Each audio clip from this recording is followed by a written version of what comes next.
You lost? Publicly humiliate. Welfare lines 2 blocks down. The room went dead silent. 60 students froze.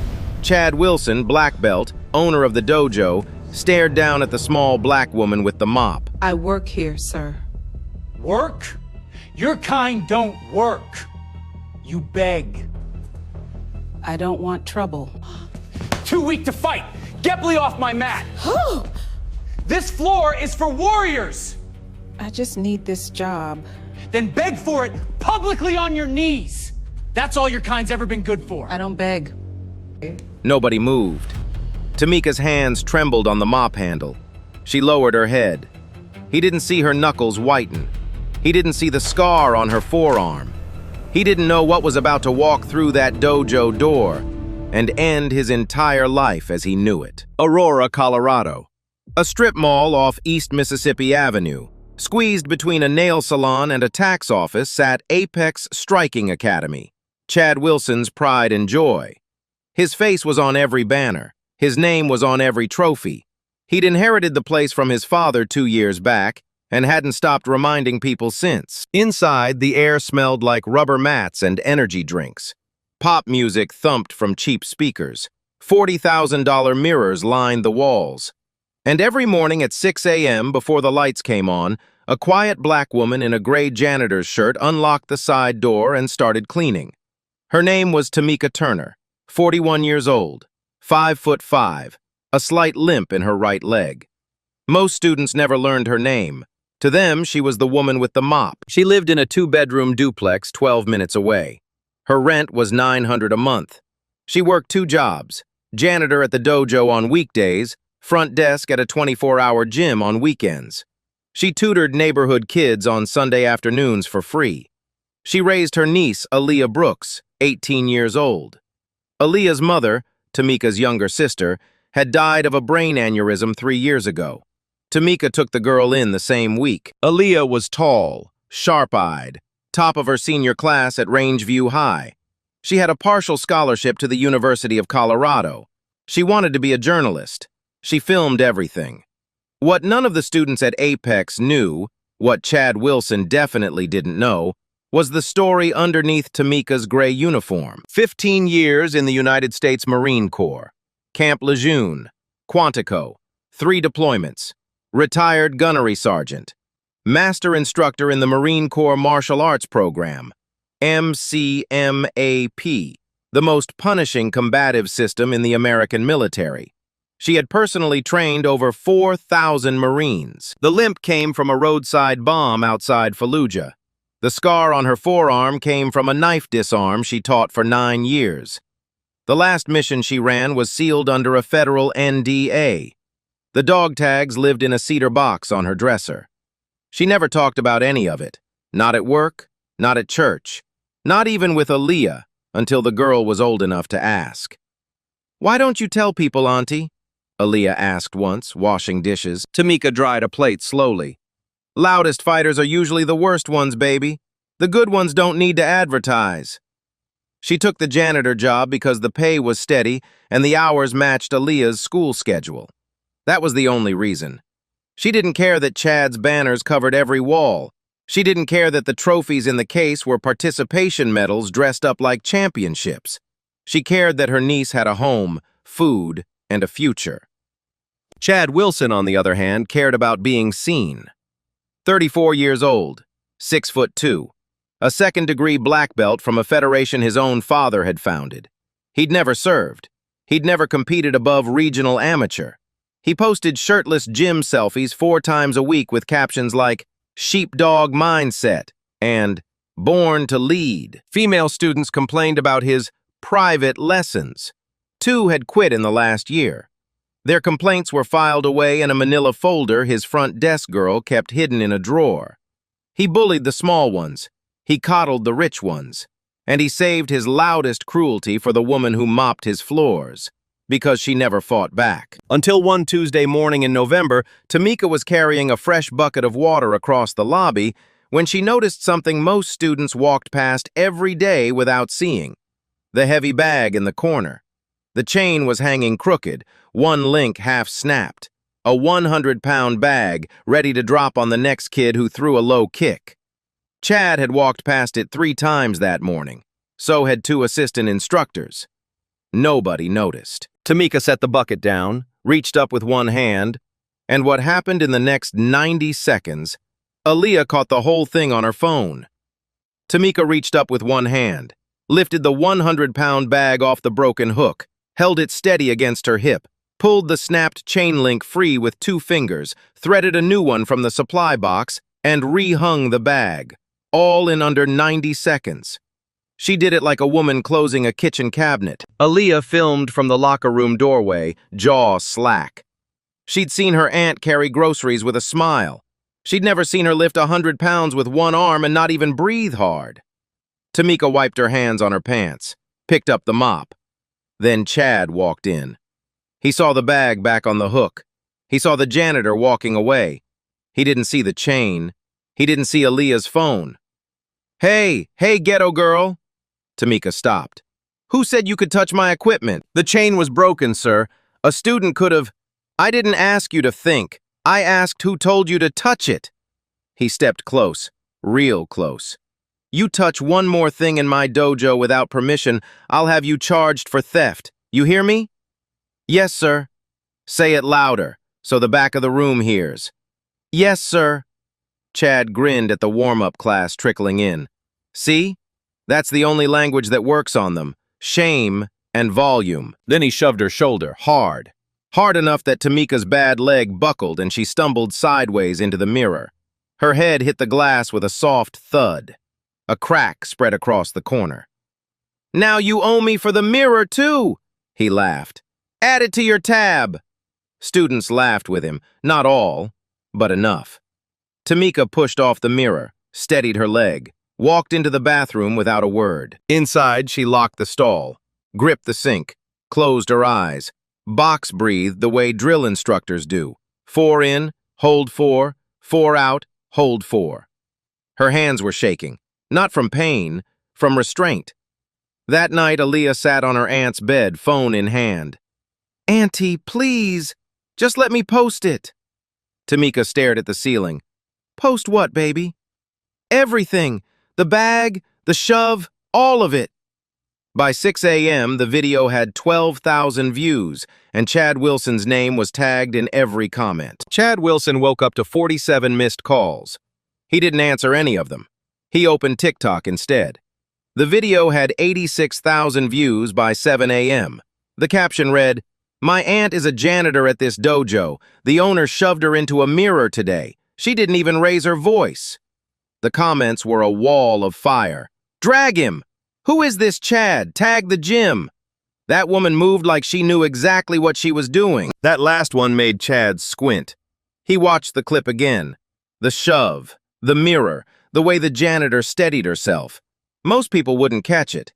Chad almost didn't. She'd absorbed the impact through her bad leg on purpose. To sell it. To stay quiet. He shook the thought off, slammed his laptop shut. In his office at the dojo, alone, he opened Instagram and started typing. Some people belong on the mat. Some belong with a mop. Know your lane. Hashtag sheepdog life. Hashtag Apex strong. He hit post. Then he smiled. He believed every bad comment was a free ad. He believed the angrier they got, the more students would walk in. He'd been told that on a podcast once. He didn't know the woman in the video had been in 3 war zones. Tuesday afternoon, Tamika clocked in. Her hours had been cut from 32 a week to 12. No notice, no reason. The schedule on the wall just had her name crossed out in red marker. She didn't argue. She mopped what she could. She stayed quiet. Wednesday morning. Chad walked into the lobby holding his wallet open, frowning. $200. Gone. From my desk drawer. He looked straight at Tamika. Empty your bag. Sir, I haven't been near your... Empty the bag. She set her tote on the front counter, unzipped it, pulled out a thermos, a book, Aaliyah's old sweatshirt, house keys, a protein bar. Then a folded bill fell out, $100 bill, then another, right onto the counter. The lobby went still. A mom on the bench gasped. Two kids stopped tying their belts. Tamika stared at the money, then at Chad. Her face didn't move. "I didn't put those there, sir." "Save it." Chad scooped the bills up, waved them in the air. "Caught her red-handed, folks. This is what happens when you hire people without background checks." He fired her on the spot, in front of 14 witnesses. He told her to be back tomorrow to finish her 2-week notice, so it would look clean on paper. That was Chad's mistake. Because Tamika came back the next day, and so did a guest instructor he'd booked 3 months earlier. Her name was Master Patricia Anderson, Federation board member, 61 years old, white hair in a tight bun. She walked in with a clipboard and a calm smile. Chad ran up to greet her. He didn't notice Patricia's eyes lock onto the janitor across the room. He didn't notice the small nod the two women exchanged. Patricia had served at Camp Lejeune from 2008 to 2013. She had been Tamika's commanding officer. She had personally pinned Tamika's master instructor patch on her sleeve in 2011. She said nothing. She watched. She wrote things down. Chad ran his class loud that day. He performed for her. He called Tamika up twice, once to wipe a spill, once to fetch his water bottle. Both times he said something cutting under his breath. "Hustle, ghetto. Some of us work for a living." Patricia kept writing, page after page. At the end of class, Chad walked her to her car. "So, what'd you think?" Patricia smiled thinly. "Mr. Wilson, I think your dojo is exactly what I expected it to be." She drove away. Chad took it as a compliment. He didn't notice she hadn't smiled with her eyes. That night, Chad sat in his office scrolling comments. The video was at 1.4 million views. People were finding his home address. His mother had called twice. His insurance broker had emailed. His ego didn't process fear the way other people's did. It processed it as fuel. He typed a new post. "Open challenge. Saturday, 11 a.m. Any student or family member who thinks they can teach me a lesson, show up. 3 rounds. On camera. Loser walks." He hit post. Then he did something worse. Friday morning, 7:12 a.m., Aaliyah Brooks walked across the Rangeview High parking lot toward her bus stop. A black pickup truck pulled up beside her. The window rolled down. Chad Wilson leaned out. "Hey, TikTok girl." Aaliyah froze. "Saturday, 11, you and me, 3 rounds. Or everyone sees you and your auntie are cowards. I'll let the whole internet vote on which one." "I'm 18. I'm not a fighter." "Then bring your auntie. She seems to like playing tough." He grinned.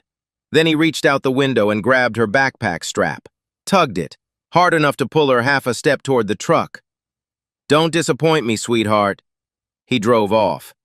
Aaliyah's phone was in her hand the entire time, recording. She walked into her aunt's kitchen 40 minutes later, shaking. She set the phone on the table, pressed play. Tamika watched the whole video. Once, twice, 3 times. Then she picked up her phone and dialed a number she hadn't called in 2 years. "Sheriff Davis, this is Tamika Turner.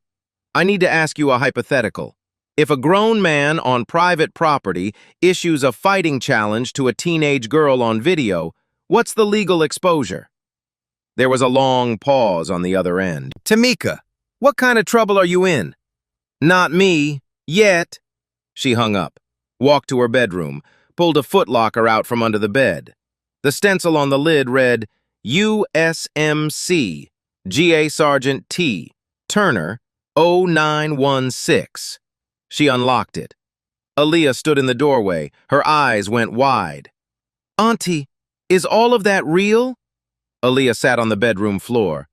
Tamika laid the contents of the footlocker out one piece at a time. A folded uniform, 3 deployment patches, a master instructor certificate dated 2011, dog tags, a photograph of 15 Marines in a courtyard, Tamika in the front row, arms crossed. "Auntie, why didn't you ever say?" "Because the work was the work, not the bragging." Tamika sat down on the bed. "Listen close. I'm not letting you fight that man, not tomorrow, not ever. But I am going to answer his challenge, on my terms, on camera, with witnesses." She opened her laptop. pulled up Colorado Mutual Combat statutes, read for 9 minutes, made 3 phone calls. Call 1, Sheriff Hank Davis. I need you there in plain clothes, body cam on. Stand by the door. Call 2, Master Patricia Anderson. I need a Federation officer to co-sign the waiver. Make it official under the rules. Call 3, Greg Brown, her VA attorney. Stay by your phone Saturday. I may need you Monday. She turned to Aaliyah. You film, wide angle, no zoom. Don't edit a single second. Truth doesn't need editing.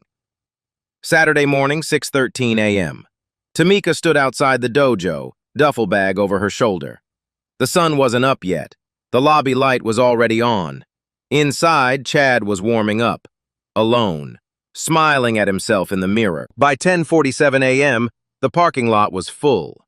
Word had spread. 60 students, 20 parents, 3 local TikTokers with ring lights, 2 of Chad's friends in matching Apex hoodies, and 1 quiet woman in the back row with a clipboard, Master Patricia Anderson. Sheriff Hank Davis stood near the door in jeans and a flannel shirt, body cam clipped to his belt, no badge visible, just watching. Aaliyah set her phone on a tripod by the mirror, wide angle, no zoom, just like her aunt said. At 11 o'clock sharp, Chad strutted to the center of the mat. Black gi, red sash, microphone in hand. Last chance, TikTok girl. Where you at?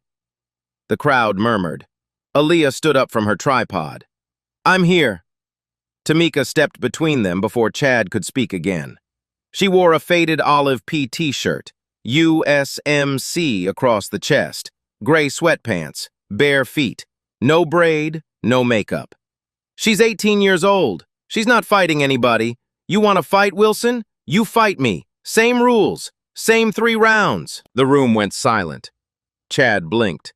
Then he laughed into the mic. You? The mop lady? Lady, you can barely walk. Sign the waiver, Wilson, or pack up your dojo. Patricia stood up from the back row, walked forward, clipboard out. I'll co-sign as Federation officer. That makes it official under our rules. Both parties consent. Both parties on camera. Standard sparring contact. No weapons, no groin, no back of head. Chad squinted at her. Who the hell are you? Master Patricia Anderson, Federation Board. You booked me last week, Mr. Wilson. Sign the form. He signed it, smug. He thought she was bluffing. Tamika signed below him. Hank Davis signed as witness. Patricia clipped the form to her board, lifted a stopwatch from her pocket. 3 minutes, 3 rounds, 1 minute rest. Begin on my whistle. The crowd pulled out their phones. Aaliyah pressed record. Round 1. The whistle blew. Chad came out swinging. A spinning hook kick.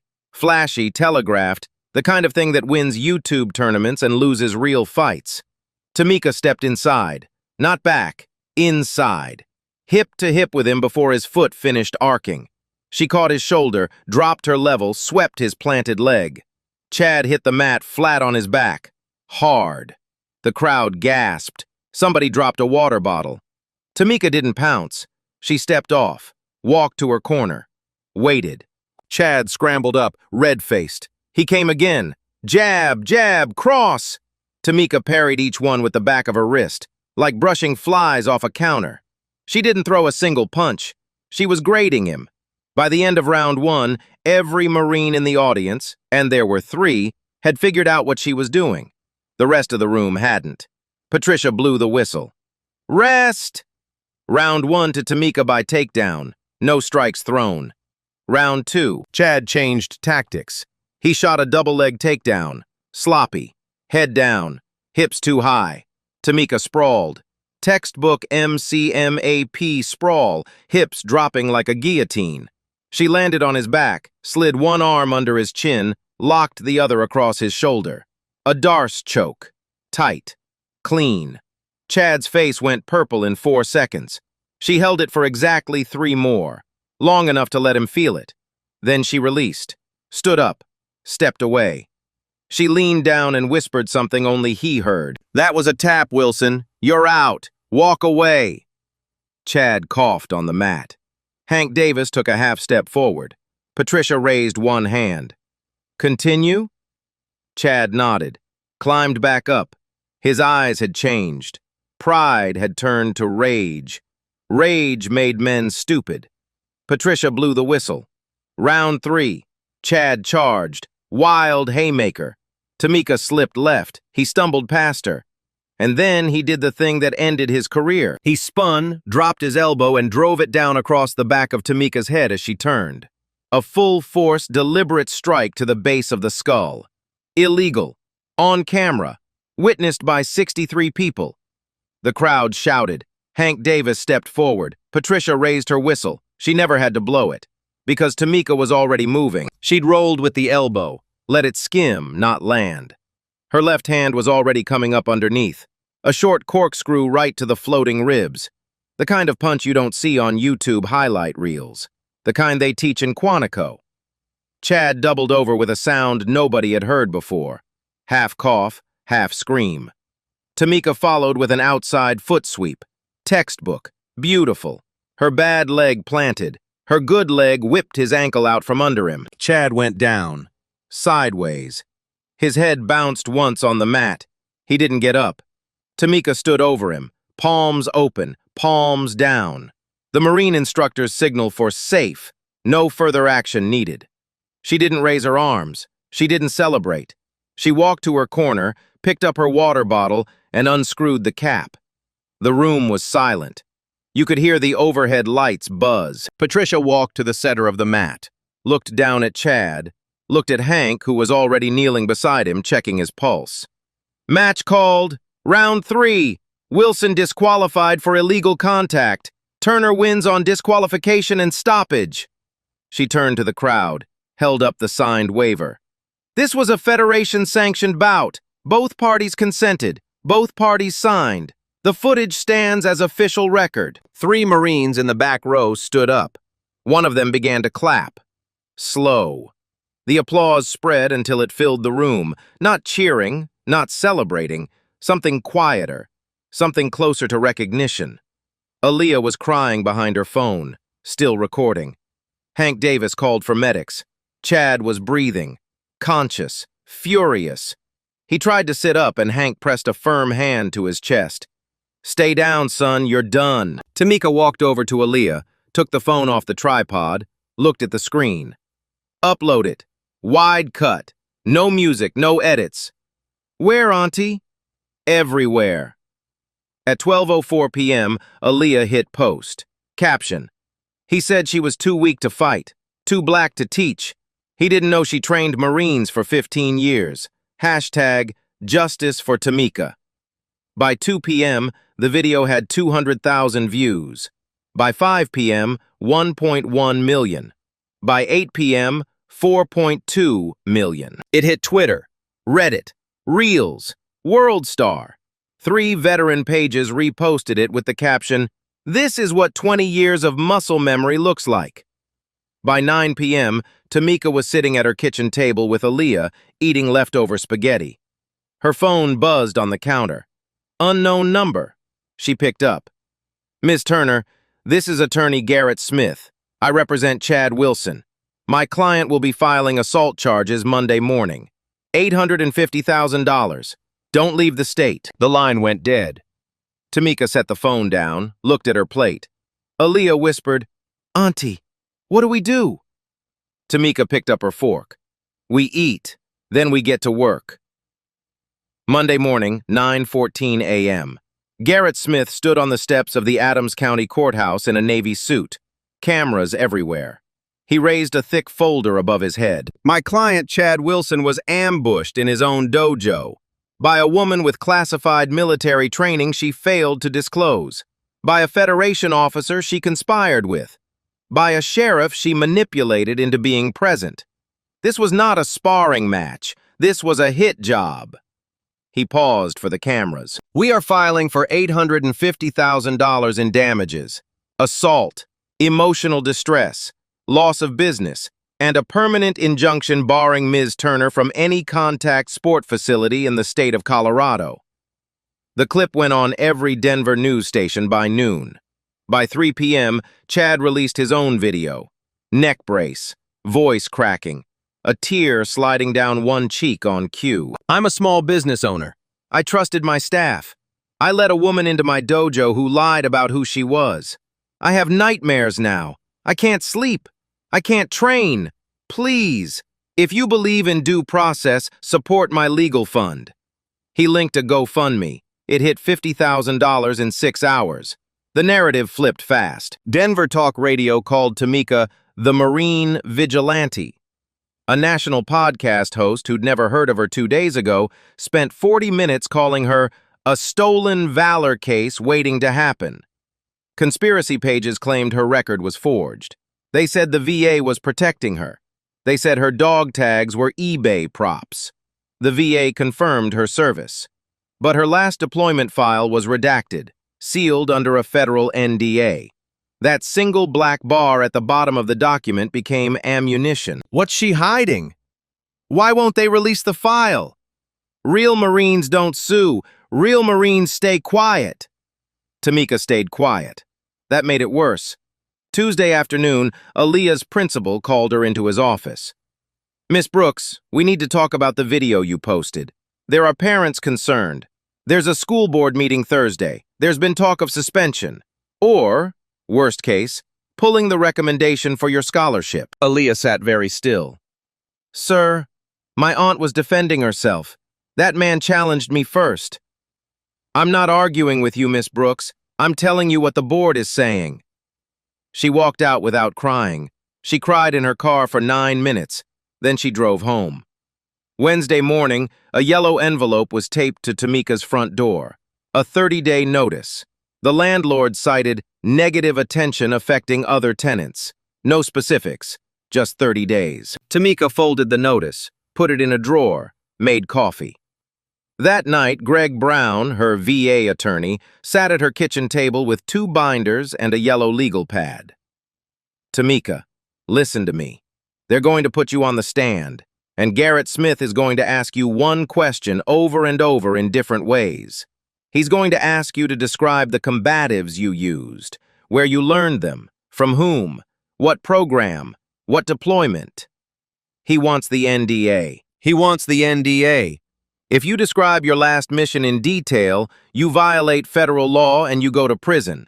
If you refuse to answer, the jury hears you stonewalling and assumes you lied about your record. Either way, he wins. Tamika stirred her coffee. Then what do we do, Greg? We settle. Today. Take the loss. Pay him 40 grand. Sign an NDA of our own. Make it go away. No. Tamika. No, Greg. I settle this. Every veteran like me has to swallow the next Chad. Every woman with a real skill set is just somebody hiding something the moment a loud man points a finger. We're not settling. Greg closed his binder slowly. Then I need 14 days to build something he hasn't seen coming. You have them. Friday night, 3:14 a.m. Tamika sat on her bed polishing her dog tags. Her hands trembled for the first time Aaliyah had ever seen. Aaliyah came in, sat next to her, took her hand. Auntie, are you scared? I trained 4,000 Marines, baby. I never once doubted them in a fight. I just doubt me sometimes. Why?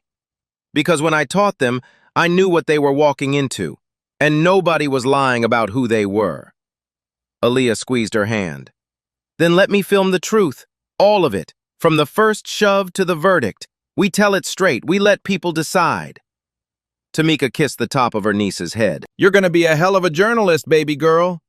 The discovery phase moved fast. Greg subpoenaed every piece of evidence in sight. Patricia Anderson submitted her clipboard notes, the signed waiver, the Federation's official ruling, and a sworn statement that she had witnessed Chad Wilson issue an unprovoked public challenge to a teenage girl on camera. She offered to testify in person. Sheriff Hank Davis turned over 41 minutes of body cam footage, audio included. He had captured Chad's pre-fight smirk, the illegal elbow from a clean angle, and Tamika's restraint signal at the end. 3 Marines from Tamika's old battalion flew in on their own dime. 1 from Texas, 1 from North Carolina, 1 from Oregon. They booked their own hotel rooms. They asked for nothing in return. The first Marine, Staff Sergeant Renee Williams, brought her own copy of a 2011 instructor manual. Tamika's name was on the cover as co-author. The second, Sergeant Major Dale Moore, brought a photo of his graduating class. Tamika in front. 41 Marines behind her. Every one of them now a black belt instructor themselves. The third, Captain Ellis Davis, no relation to Hank, flew in with a sealed envelope from the Department of Defense. He wouldn't say what was inside, only that Greg Brown had requested it 11 days earlier through formal channels. Greg locked the envelope in a safe and told no one, not even Tamika. Saturday night, the night before trial, something else happened. Apex Striking Academy was broken into, a back window smashed from the inside. Chad's office filing cabinet found open. One specific drawer cleaned out, the one his front desk girl had kept hidden for 2 years. The drawer with the manila folder, the complaints from the female students, gone. Chad's lawyer was on the morning news by 6 a.m. This is a coordinated attack on my client. Evidence destruction, witness intimidation. We will be pressing charges against Ms. Turner and her associates the moment court opens. Greg Brown watched the broadcast from his car in the courthouse parking lot. He didn't blink. He didn't sweat. He just sipped his coffee and smiled, very slightly, at the steering wheel. Because the day before yesterday, Sheriff Hank Davis had walked into Apex Striking Academy with a sealed search warrant. He had taken evidentiary custody of one manila folder, logged it into county evidence, photographed every page, sealed the originals. Garrett Smith didn't know that. Chad didn't know that. And the Wednesday before trial, an anonymous tip, placed from a burner phone Hank had registered to a fictional name, had told a certain attorney exactly which drawer to point his client toward. The trap was set. Tamika walked up the courthouse steps Monday morning in a charcoal blazer and her master instructor pin. Aaliyah held her left hand. Greg Brown walked behind her with 2 leather briefcases. She didn't look at the cameras. She didn't speak to the reporters. She just opened the door. Adams County Courtroom 4B. Standing room only. 2 rows of press. A KDVR reporter named Lauren Williams sat in the front, live streaming on a press tablet. Judge Eleanor Moore presided. 63 years old, 28 years on the bench. Known for hating theatrics. Garrett Smith opened first. He played a 16-second clip on the courtroom monitor, just the corkscrew punch and the foot sweep. No context, no round 1, no round 2, no illegal elbow. The jury winced. Ladies and gentlemen, this is what military combatives look like when used on a civilian. My client never had a chance. He invited a sparring exhibition. He got an ambush by a woman who concealed her training. He turned to Chad on the stand. Mr. Wilson, tell the jury how you've slept since November 15th. Chad's voice cracked on cue. I haven't, sir. I see your face. I see that punch. I jump at sounds. A tear rolled. 1. Right on schedule. 2 jurors leaned forward. 1 looked down at her hands. Greg Brown stood up slowly. He buttoned his jacket. He didn't open a folder. Mr. Wilson, did you sign a Federation-sanctioned waiver on the morning of November 15th? Yes, but... Yes or no, Mr. Wilson? Yes. Did you on Friday morning, November 13th, drive up to a high school parking lot and challenge an 18-year-old girl to a fight on camera? That was a misunderstanding. Yes or no, Mr. Wilson? Garrett Smith stood. Objection. Argumentative. Judge Moore tilted her head. Overruled. Answer the question. Chad swallowed. Yes. Did you, on the 3rd round of that bout, drive a downward elbow into the back of Ms. Turner's skull? It was reflex. Yes or no? Yes. Greg let the words sit. 3 jurors wrote something down. No further questions for the moment, Your Honor. Then Garrett rose for cross-examination of Tamika. He smiled the way wolves smile. Ms. Turner, to prove your qualifications, please describe the combatives system you used. Specifically, the strikes employed in round 3, where you learned them, from whom, and on which deployment. Greg Brown was already standing. Your Honor, may I approach the bench? Judge Moore waved him forward. Garrett followed. Greg handed up a single sealed envelope, cream-colored, wax seal. Department of Defense letterhead visible through the back. The judge read for 41 seconds. Her eyebrows lifted once. She looked at Garrett. Counselor, 11 days ago, the Department of Defense received a formal petition filed by Master Patricia Anderson, retired Lieutenant Colonel, on Ms. Turner's behalf, requesting a narrow declassification, limited to Ms. Turner's instructor record, nothing operational, nothing about her last deployment. She held up the letter. It was granted. 8 days ago. This letter confirms Master Sergeant Tamika Turner served as a primary instructor in the Marine Corps Martial Arts Program from 2008 to 2022. Authored portions of the field manual. Personally certified 4,012 Marines. She looked at Tamika. Ms. Turner, you can answer Mr. Smith's question about your training, within the bounds of this letter, without violating federal law. She turned to Garrett. You cannot ask about her deployments. They remain sealed. Move on. Garrett's face went the color of cold cement. That was the first crack. He pivoted. Then let's discuss the Federation. Master Anderson is a co-conspirator. She trained with your client at Camp Lejeune. She has a personal... Greg interrupted. Your Honor, the defense calls a witness not previously on the list, with permission, under emergency disclosure. Name: Master Sergeant Renee Williams, USMC, retired, currently residing in San Antonio, Texas. She was personally trained by Ms. Turner in 2014. She has direct knowledge of 3 other Federation gyms previously sanctioned by Chad Wilson's father, for the same pattern of behavior we are seeing today.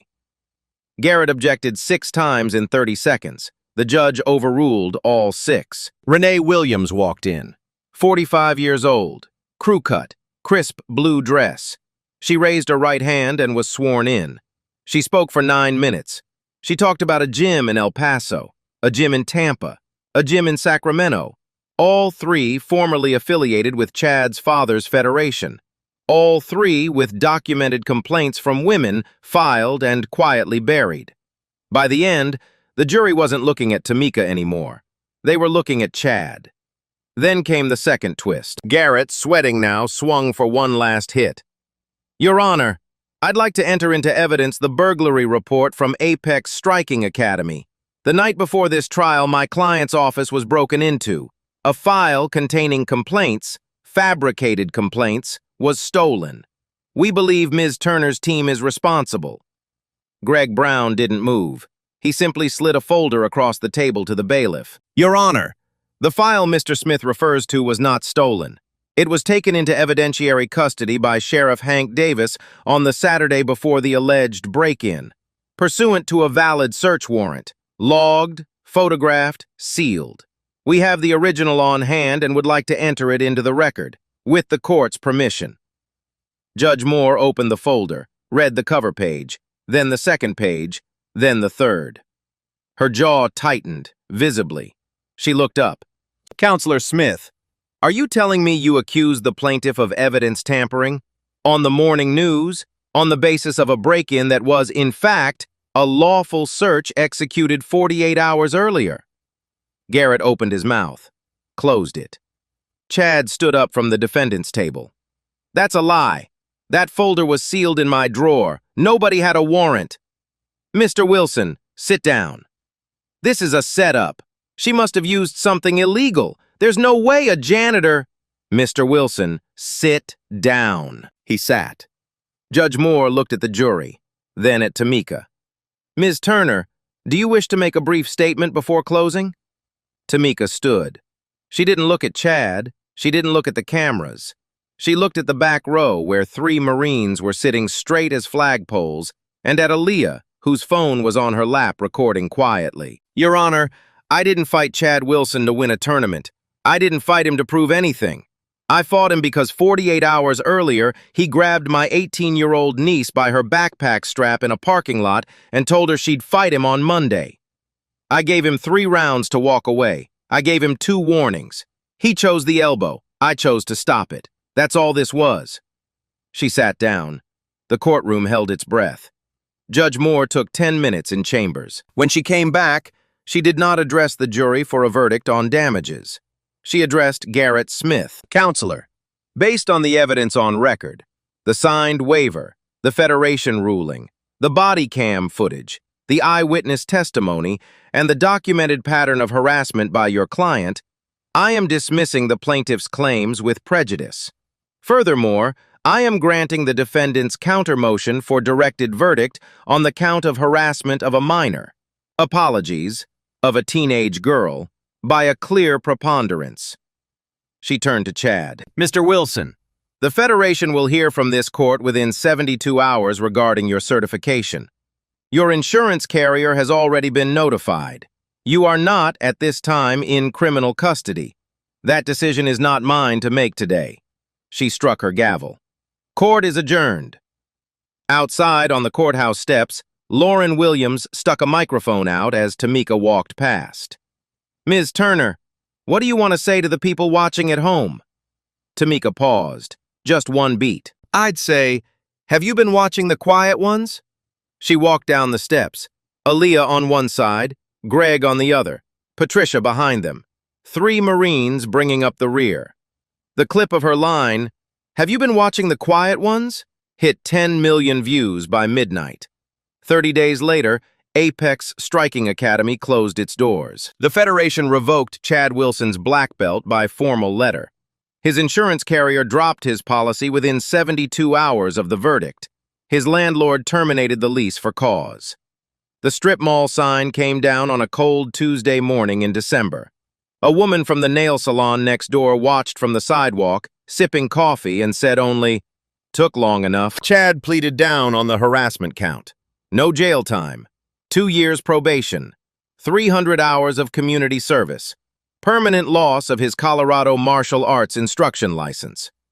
The state added his name to a public registry maintained by the Department of Regulatory Agencies. Tamika didn't take the building. She didn't want it. She didn't even drive past it. Instead, she sat down with Master Patricia Anderson and Greg Brown at a kitchen table in Aurora and drew up something different. A free, federally recognized self-defense program for survivors.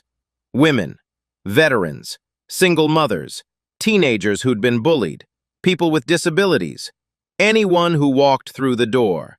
They called it Quiet Warriors. Rule 1, printed on the wall in black vinyl letters, we don't strike to harm, we strike to stop harm. The first class had 11 students. The second had 40. By the end of the month, the wait list was 300 deep. Aaliyah Brooks became the youngest assistant instructor on the roster, 18 years old. Crisp, white instructor shirt. She kept her camera on a tripod in the corner of every class, recording technique breakdowns and survivor stories with their consent. Her TikTok hit 2 million followers by Christmas. Her scholarship to the University of Colorado was upgraded to full ride, plus a stipend, after the journalism department reviewed her trial coverage. Sheriff Hank Davis introduced something he called the Verified Instructor Statute to the Colorado State Legislature. The bill required every combat sport facility in the state to publicly disclose instructor certifications, federation affiliations, any documented complaints filed against staff, and any prior license suspensions. It passed unanimously, House and Senate, both parties, 6 weeks after the verdict. The press nicknamed it Turner's Law. The 3 Marines who had testified, Renee Williams, Dale Moore, and Ellis Davis, relocated to Denver inside the year. Renee took a permanent instructor position at Quiet Warriors. Dale started a parallel program in Colorado Springs. Ellis started a third in Pueblo specifically for veterans with PTSD. One of Renee's students, a woman named Cassandra Brown, left leg amputated above the knee from an IED in Helmand, taught grappling from a wheelchair. Her first viral clip showed her teaching a single mother how to break a wrist grab in 11 seconds. The caption read, "Strength doesn't have a shape." It hit 48 million views. Patricia Anderson, on national television, leaned forward into the camera and said something that ended up printed on 1,000 gym walls. We had it backwards. The strongest person on the mat is the one who knew she could end a fight in 5 seconds and chose to give a man 3 rounds to walk away. That's not weakness. That's the only kind of strength that's ever mattered. The hashtag evolved. Hashtag Justice for Tamika became hashtag Stand Up Quietly. Survivors posted moments they walked away from danger, moments they trained, moments they helped someone else walk away.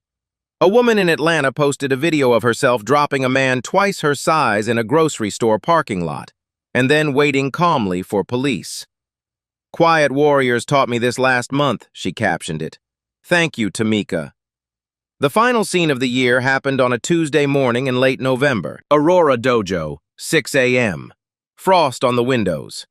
Tamika unlocked the side door, the same way she had every morning for 2 years as a janitor. Only now the sign above the door read, "Quiet Warriors, Aurora." Inside, Aaliyah was already there, wrapping her hands, coffee on the counter.